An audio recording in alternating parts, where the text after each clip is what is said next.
Proving atrocity crimes is difficult.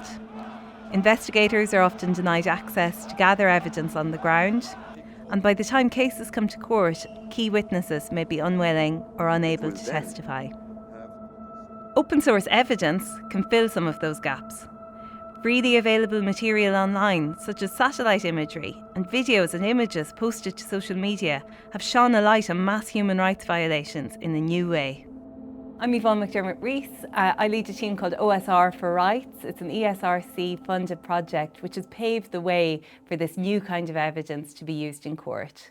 So we were a multidisciplinary team incorporating social scientists, computer scientists, lawyers. Working together, we discovered how open source research was being used in practice, what some of the benefits of this evidence was, but also some of the challenges. We've worked to develop best practices for the conduct of investigations.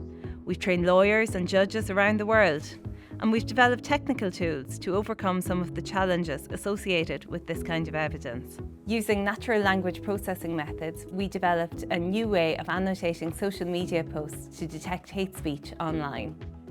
We created the first lexicon of hate speech terms in the 4 most prominent languages found on Ethiopian social media.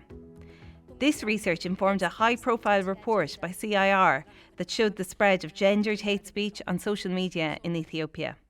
When an event like this occurs, a singular event... Nick Waters is an investigator from Bellingcat. Working with the Global Legal Action Network, they want to make sure that the open source information they gather is admissible in court one day.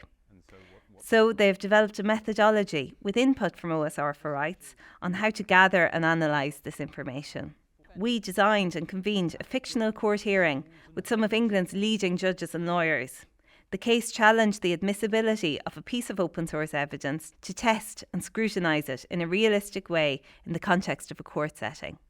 The mock hearing with the OSR for Rights team was a really excellent test of these kinds of techniques that we sought to deploy. It's academic, it's not going to result in someone going to jail or not going to jail. It gives us that space in order to experiment, so it's incredibly useful for us. In July 2024, the Economic Community of West African States, Community Court of Justice, delivered a landmark verdict finding the government of Nigeria guilty of human rights abuses in relation to its disproportionate use of force against protesters in 2020. We submitted a brief to the court that was cited extensively in the ruling. We verified over 25 different videos, and what these videos did was they showed the fact of the peaceful protests and then evidenced the subsequent use of force and human rights violations committed by the Nigerian authorities. As we prepared the brief for the court, we realised that we needed to do a lot more work explaining to judges and other fact finders what open source investigations really are and how the material that we present to the court can be evaluated. Judge Bossa is a judge at the Appeals Chamber of the International Criminal Court, and she's one of the judges that made use of our training. Our training as judges lags behind developments like this in a dynamic area like artificial intelligence.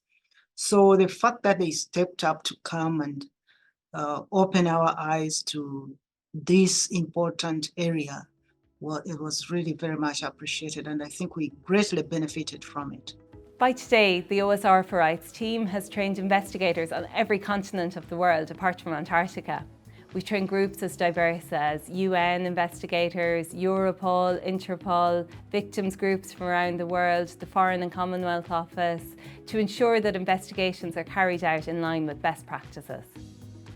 Ultimately, open source evidence has the potential to be as transformative for fact-finding as the advent of fingerprinting or DNA. It's been a real privilege for our team to play a small part in ensuring that judges, lawyers and investigators are ready for this new era.